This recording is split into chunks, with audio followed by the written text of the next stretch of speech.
Tonight on CTV News at 5. It makes no sense to me that in the name of charity, I pack my bags for Shubenegati.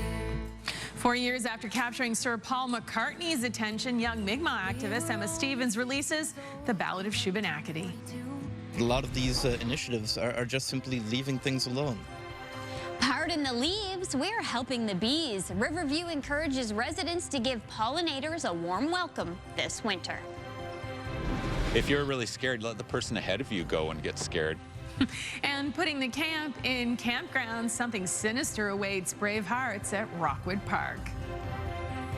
Live from the Maritimes News Center, this is CTV News at 5.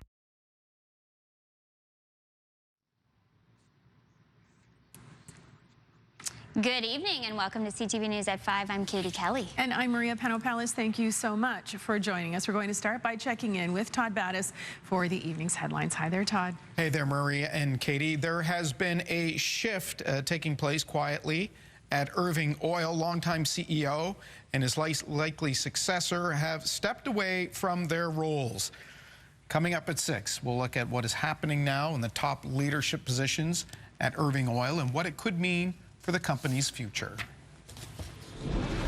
We have more reaction today to an energy deal that involves New Brunswick, Nova Scotia, and the federal government. The modified Atlantic Loop will now just connect two of the provinces. There's a lot of talk about phasing out coal by 2030, and some questions remain as to whether that can be done. We'll look at that in your newscast. Plans are underway to start installing pallet shelters in Halifax for people who are living rough. The province has bought 200 of the shelters. 100 of them will be set up around the municipality. They should be up and ready for people to live in before winter. Jonathan McGuinness will explain where it will go and what they'll look like. Right now, though, let's explain or get an explanation about the weather with Kalen Mitchell. Yeah, thank you, Todd. So certainly a chilly October morning around the Maritimes. We had a number of sites to start the day that had temperatures right around slightly below the freezing mark. There was some patchy frost around as well as some fog patches. Now, as we went through the day, we did see a fair bit of recovery in those temperatures through the afternoon and now heading into the first part of this evening. Most of the temperatures in the Maritimes, as you can see, in the low teens, with a few mid-teens making an appearance, including 16 degrees at Shelburne down the south shore of Nova Scotia, and Fredericton last hour was sitting at 15 degrees. Also some 15s and 16s showing up for communities in the north of New Brunswick. Taking a look at the winds out of a west and southwest direction, they are being sustained between 10 and 20 kilometers per hour for most areas. No strong wind gusts and no strong wind gusts expected as we make our way through this evening and tonight. Over on radar and satellite, we have some broken cloud cover around. Accompanying some of this cloud cover was a very low chance of some spotty light showers today, mostly around western areas of Nova Scotia.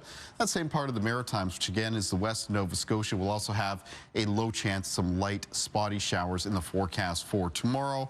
Otherwise, the general weather conditions around the Maritimes will be much the same as it was today, featuring mostly a mix of sun and cloud as we remain underneath this ridge of high pressure. I, of course, though, will have more on the forecast throughout the night, Todd. Okay, thank you for that, Kalen. There is concern tonight about the level of groundwater on Sable Island.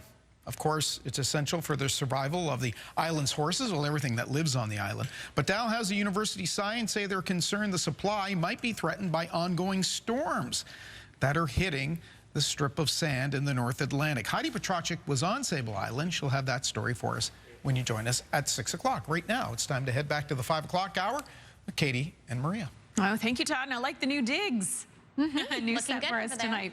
All right, moving on to our first at 5 tonight, a burning issue. Should your union be able to set restrictions on what you do in your private time? Professional firefighters in Cape Breton have been or will be fined by theirs if they volunteer with local departments. CTV's Kyle Moore looked into the hot topic. Kyle. Well, Maria and Katie, when it comes to recruiting volunteer firefighters in this province, it's difficult, according to a number of departments I spoke with today. That's why there's so much concern over a union's decision to stop career firefighters from volunteering with their local departments.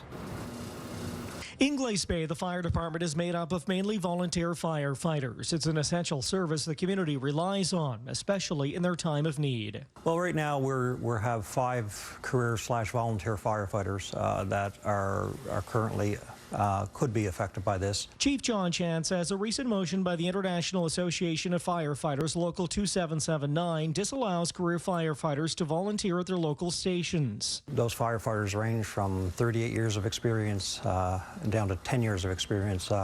Overall, it's about 100 to 105 years of experience that we could lose. The Cape Breton Regional Fire Chiefs have sent letters to the Mayor and Council addressing their concerns, which include recruitment issues and actions taken against the paid firefighters who volunteer their time. We were informed that 7 of the 26 career firefighters in the Cape Breton Regional Municipality Fire and Emergency Services were charged under articles under their union constitution. The firefighters in question await a hearing. In the meantime, Rod Beresford says the action is shocking since it comes after a recent meeting with local chiefs, fire administration, and a union executive about ways to create a more global fire service. There was cooperation moving towards training and standardizing our equipment and how we do things, how we operate.